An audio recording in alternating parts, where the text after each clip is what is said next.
मैंने सुना है, एक यहूदी कथा है, वो मैं तुमसे कहूं। मैंने सुना है एक बड़ी धार्मिक बिल्ली थी। और बिल्ली आमतौर से चालाक होती, चालाक लोग धार्मिक हो जाते, क्योंकि धार्मिकता तुम्हारी बड़ी चालाकी। तुम कहते जरूर हो कि ये गैर सांसारिक है, लेकिन अगर गौर करोगे तो तुम्हारा धर्म तुम्हारे संसार का ही फैलाव, वो एक बड़ी दुकानदारी, वो एक पारलौकिक स्वार्थ है, वो दूर तक का इंतजाम है। बिल्ली बड़ी धार्मिक थी और दिन रात माला हाथ में लिए बैठी रहती थी। शाकाहारी थी दिन में, रात में मांसाहारी हो जाती थी। रात में पास पड़ोस के चूहे माराती थी, वो भी दया के बस कि अगर मैं चूहे न मारूंगी तो पास पड़ोस के लोग चूहों से बड़े परेशान होंगे। अधार्मिक मन अधार्मिक ही रहेगा, वो धर्म की आड़ में भी अपने लिए हिसाब खोज लेगा। सिर्फ पड़ोसियों की सेवा की दृष्टि से रात को वो जाके मार आती थी। खुद जिस घर में रहती थी उस घर में तो चूहे भी नहीं मारती थी, क्योंकि दाग छूट जाए, निशान आ जाए तो लोगों को पता चल जाएगा कि बिल्ली धार्मिक नहीं। जिनको तुम धार्मिक कहते हो उनका भी एक घेरा होता है, उसमें वो धार्मिक होते हैं, उसके बाहर नहीं। उसके बाहर तुम उन्हें देखो, तुम उन्हें पक्का अधार्मिक पाओगे। मंदिर में तुम देखो वो माला जप रहे हैं, दुकान पे तुम उन्हें देखो वो जेब काट रहे हैं। जितनी कुशलता से माला पे उनके हाथ फिरते हैं, उससे भी ज्यादा कुशलता से वो जेब काटते हैं। तुम उनकी शक्ल मंदिर में देखो और दुकान में तुम पहचान ना पाओगे कि शक्ल एक ही आदमी की। घर के लोग भी मानते थे कि लोगों को दिन का ही चेहरा दिखाई पड़ता है। पास पड़ोस के लोग भी मानते थे कि बिल्ली बड़ी धार्मिक, ऐसी बिल्ली कभी देखी नहीं, उसका बड़ा सम्मान था, लोग झुक झुक कर नमस्कार करते थे। लेकिन एक दिन बड़ी मुसीबत हुई। घर के लोग एक तोते को ले आए और वो निश्चिंत थे कि बिल्ली धार्मिक है, शाकाहारी। तोता ने आते से गीत गाना शुरू कर दिया। बिल्ली बड़ी नाराज, उसने कहा ये उपद्रव आ गया घर में, अब मेरी माला फेरना, ध्यान करना, जब तब सब में बाधा पड़ेगी। ये तोता बड़ा धार्मिक मालूम होता है। फिर उसने सोचा कि न केवल ये धार्मिक है, बल्कि जिस ढंग के बेहूदे गीत गा रहा है कामुक मालूम होता है।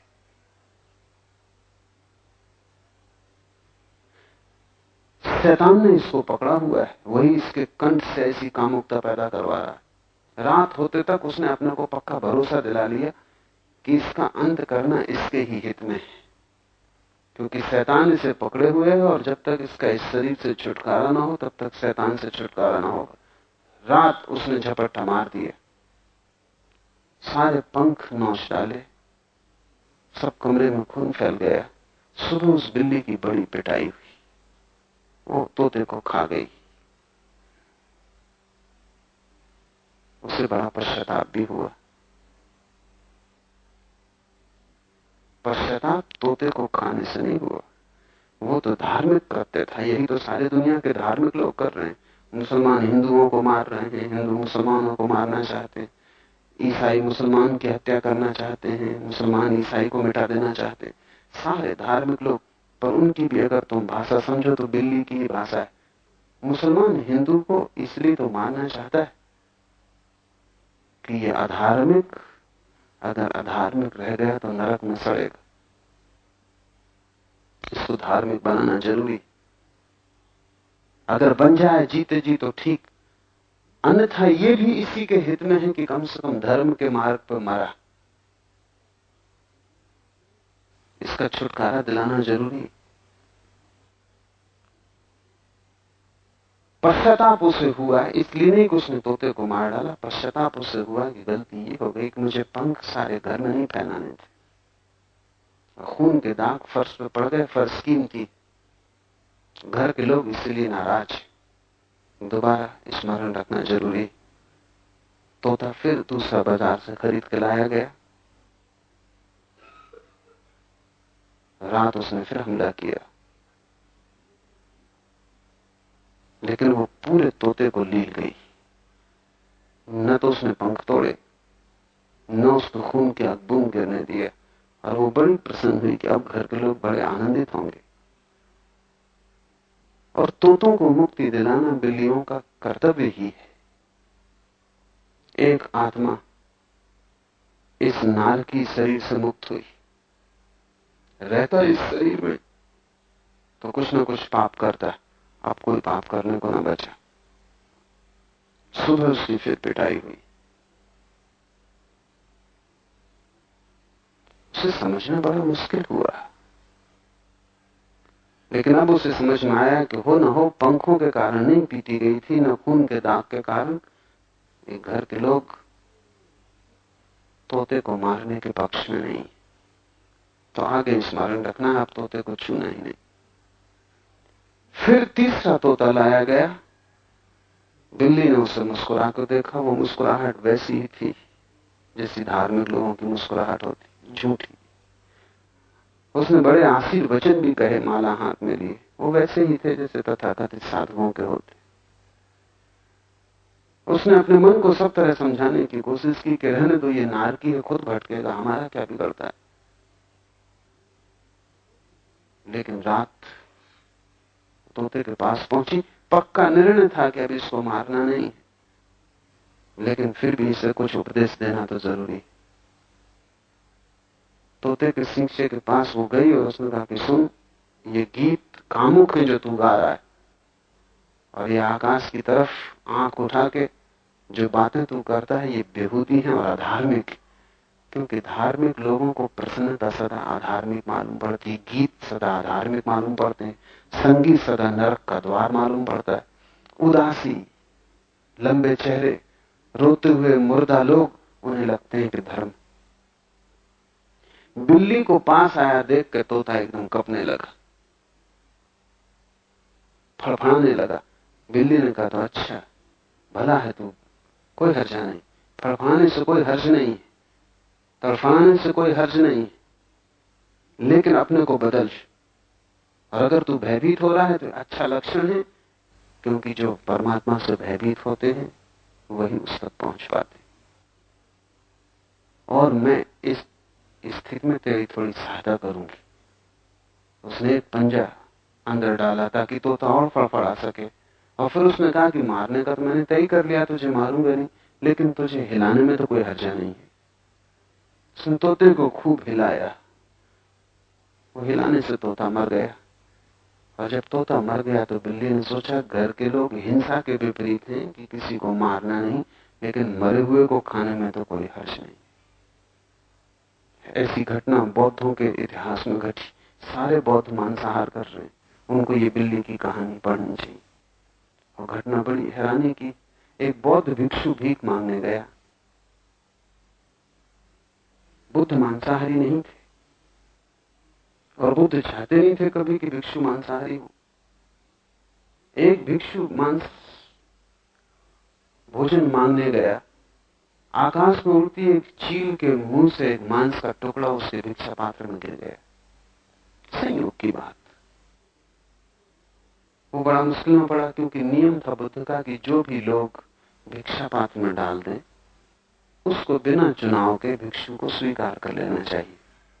और नियम अच्छा था, नहीं तो मिठाइयां भिक्षु चुन लेंगे, साग सब्जी रूखा सूखा फेंक देंगे। चुनाव नहीं करना है, जो भी भिक्षा पात्र में पड़ जाए, 4-6 घरों से जो भी मिल जाए, उस सबको वैसे ही स्वीकार कर लेना। इस भिक्षु ने कही तो बड़ी मुश्किल हुई, ये जो मांस का टुकड़ा गिर गया, इस पर नियम लागू होगा कि नहीं, इसको स्वीकार करना है कि नहीं। वो आया, उसने बुद्ध को संघ में पूछा कि मैं क्या करूं, मेरे भिक्षा पात्र में एक मांस का टुकड़ा गिर गया है। नियम के हिसाब से इसे मैं खाऊं या फेंक दूं। बुद्ध चुप रहे थोड़ी देर, उन्होंने सोचा उन्होंने कि अगर मैं कहूं कि इसे फेंक दो तो एक व्यवस्था मिल जाएगी सदा के लिए कि भिक्षु निर्णय कर सकता है कुछ चीजें छोड़ने का। अभी तो मैं हूं, कल मैं नहीं रहूंगा, और ये नियम सदा के लिए हो जाएगा और तो मुसीबत होगी। भिक्षु मिठाइयां खा लेंगे, साग सब्जियां अच्छी पुड़ियां ले लेंगे, बाकी जो है फेंक देंगे। उससे भोजन की भी हानि होगी और भिक्षु स्वाद की तरफ लोलुपता से बढ़ेगा। फिर बुद्ध ने सोचा, और ये मांस का टुकड़ा जो गिर गया है चील के मुंह से, ये कोई रोज घटने वाली घटना नहीं, ये कोई फिर दोबारा घटेगी इसका भी कोई कारण नहीं। इसलिए उचित यही है कि नियम न तोड़ा जाए। और उन्होंने कहा कि नियम तोड़ने की कोई जरूरत नहीं, चीलें रोज रोज मांस के टुकड़े नहीं गिराएंगी, जो भी भिक्षा पात्र में आ जाए उसे ले लो। मांसाहार इस तरह शुरू हुआ। अब बौद्ध भिक्षु जाता है, आप मांस डाल रहे हैं, वो ले लेता है। जब वो ले लेता है मांस, तो धीरे धीरे लोग उसे मांस देने लगे, और जिन घरों से मांस मिलता है उन्हीं घरों वो मांगने पहुंच जाता है। फिर बुद्ध ने कहा कि मार के खाना हिंसा है। मरा हुआ जानवर हो, उसके मांसाहार में कोई हिंसा नहीं। बात बिल्कुल ठीक है, क्योंकि मारने में हिंसा है। कोई जानवर मर ही गया, उसके मांसाहार में क्या हिंसा है? कोई हिंसा नहीं। तो आज चीन, जापान, बर्मा, लंका, शाम, सारे बौद्ध मुल्कों में, जैसे हमारे यहां लिखा रहता असली शुद्ध घी यहां मिलता है, वहां लिखा रहता मांस की दुकानों पर कि यहां मरे हुए मांस को ही बेचा जाता है, मरे हुए जानवर का मांस ही यहां मिलता है। अब इतने जानवर ना तो मरते, लेकिन इससे भिक्षु को क्या प्रयोजन, बौद्ध को क्या प्रयोजन? तख्ती जब साफ लिखी है, वो दुकानदार का काम है कि वो मार के लाता है कि कैसे लाता है, इतना मांस कहां से आता है?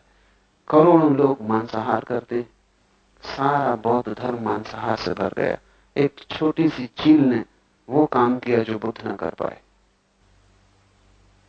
आदमी अपने मन का हिसाब खोज लेता हर जगह से। उस बिल्ली ने सोचा अगर मरे हुए को खाने में क्या हर्ज है, वो तोते को खा गई।